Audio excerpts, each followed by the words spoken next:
Selmer Paris have been making big splashes in recent times by releasing a whole array of new products, mainly saxophones, but more recently mouthpieces. We've had the incredibly popular Jazz Flow mouthpiece for alto saxophone, but now they have released a metal mouthpiece for tenor, known as the Jazz Tribute. So today I'm going to be checking it out, and crucially I'm going to be comparing it with some of the major brand mouthpieces that I believe Selmer Paris are pitching this up against. So let's get going.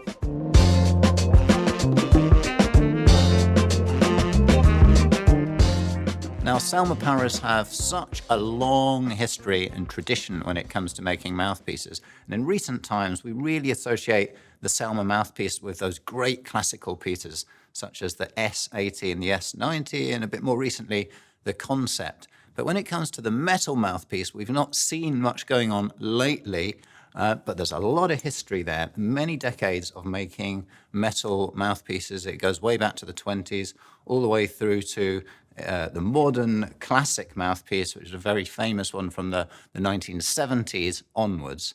And now the fact that they're bringing back a metal mouthpiece and calling it Jazz Tribute does suggest that they're calling back to some of their history, a little bit like the latest releases with the saxophones, with the Supreme, etc. So it's going to be intriguing to sort of see if they really are picking out any particular models in their past, or if it's just more of a general tribute to the jazz tradition in general, if you like. But just taking a look at the mouthpiece and sort of trying to understand the geometry of it before we get going and actually hear the mouthpiece. Looking at the crucial part, really, the initial insides here, which really gives you an idea of the sort of brightness scale.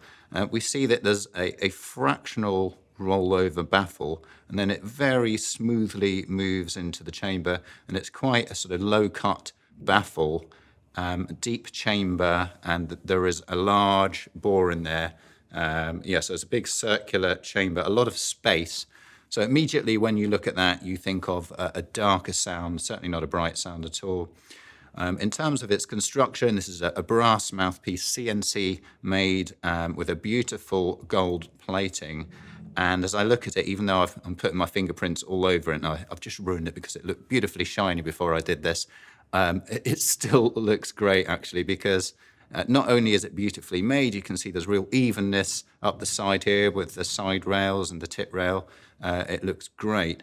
But just aesthetically, very pleasing with this, with the Selmer Paris logo embossed on the back here, and then the model name, Jazz Tribute, along the side. It's very satisfying and beautifully made. So let's just give this a blow and just understand the basic sound dynamics before we talk a little bit more about it.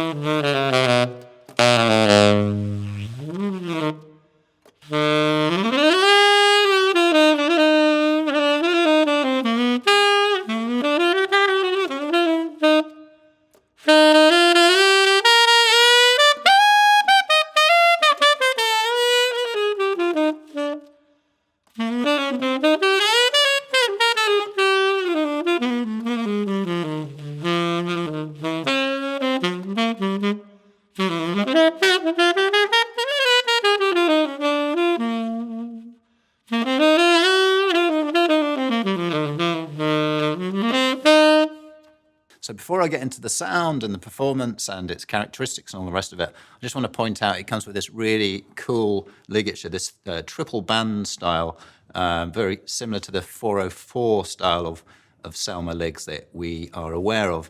It's really well designed, fits beautifully, is sculpted nicely to the mouthpiece. The reed slots in very well, and generally speaking, it just looks really cool.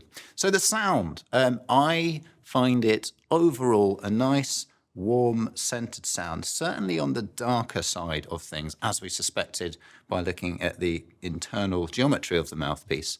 it feels like it definitely pulls you into an area known as jazz. It's very much a jazz mouthpiece, if you like. There's a sort of warm buzz to the sound, a sort of little underlying sizzle, and that's throughout the entire range. At the bottom, it's got that sort of very dry, centered sound. When you drop to subtone, it's very pleasant and warm. When you push the sound, there is a bit more brightness available on hand, but not a whole load of brightness. It much more sort of sits in that centralized, warm jazz tradition of sound, as it were. I'll talk about this a little bit more in terms of what I believe it's capable of and how it compares with the other mouthpieces that I'm about to mention a little bit later on. But in the meantime, that's my overall view of the mouthpiece and its general tonality. Just to let you know that only 20% of you watching this video are actually subscribed to the channel. So please, we'd absolutely love it if you would subscribe, turn on the notifications so you don't miss another video. Back to the saxes.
Now, in the sales pitch to us from Selmer to us here at Sax, they actually cited other mouthpieces that perhaps Selmer are comparing this new premium line metal mouthpiece to. So I thought, why not compare it to those mouthpieces directly? Perhaps it will be very useful to you. And it's certainly been interesting for me to do it, just to sort of clarify my mind as to what Selmer are trying to do with this new mouthpiece and just where it sits in the general scale of things up against some pivotal mouthpieces that we all know and love. So those mouthpieces in question are a Vandoren metal mouthpiece, an Otto Link Super Tone Master, a JodyJazz DV New York mouthpiece, and a Theo Wanne Lakshmi mouthpiece. So I'm now going to talk about the tribute mouthpiece in comparison to all four of those, as you have just heard me demonstrate in that little clip there. So first up, you heard me playing after the Jazz Tribute model, that is, the V16. It was the T7 model. And this one's a particularly good example of a mouthpiece to compare with the Jazz Tribute in that it has fairly similar insides, just a slight roll over here, but just a little bit more of a baffle than on the Tribute. But otherwise, very similar inside in terms of the geometry. And in terms of its performance, there's definitely a lot more cut and drive in the sound of the V16. There's a similar core going on there, and that nice sort of warmth of core, but definitely moves you in a brighter, more contemporary direction should you choose to play in that style, and just a little bit louder than the Jazz Tribute, which for me just sort of lays back in its sound a little bit more.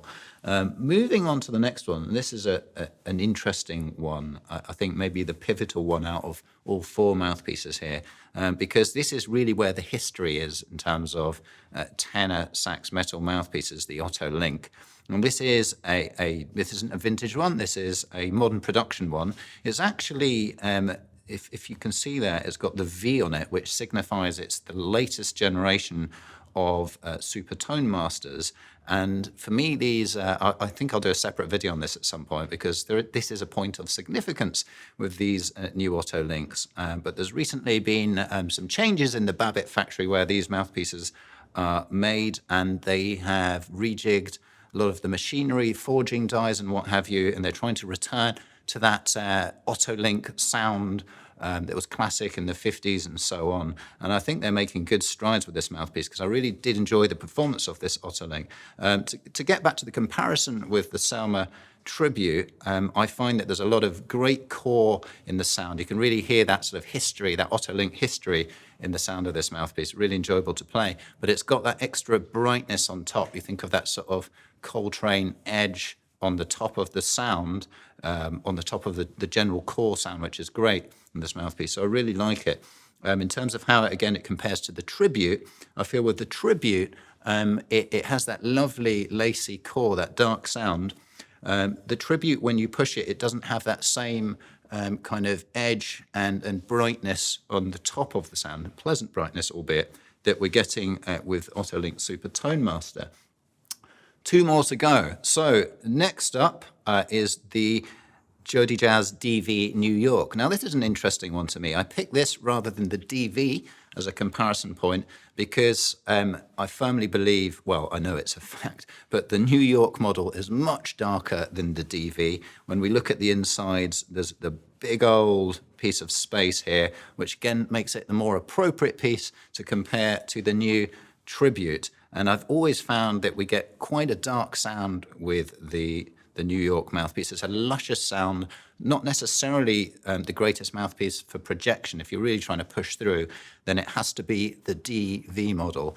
But with this one, I was actually quite surprised that it felt like it had more brightness and power, again, than the Selmer Jazz Tribute mouthpiece. So even though I've described this as a dark mouthpiece, I'm finding the Jazz Tribute mouthpiece even darker by comparison, if you like.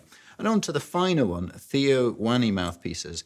I find that with the Theo Wannes, even their darker sounding mouthpieces still have that contemporary vibe to them. And when you push them, they have a certain brightness that allows them to play in a very much more contemporary style. And that's true all the way down to the darkest ones, even the likes of the Ambika, they have that quality to them.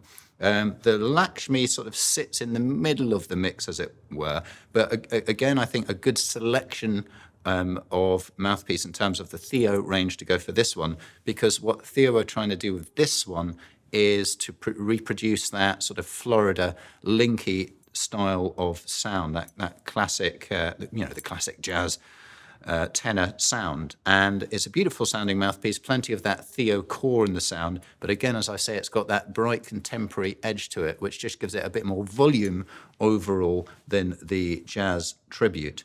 So in general terms, all four of these mouthpieces that I've just compared to the Jazz Tribute actually come up overall as slightly brighter and maybe just a little more powerful than the Jazz Tribute in general, which has this darker, more laid-back sound, a wonderful sound, a lot of integrity to it, and it's great fun to play.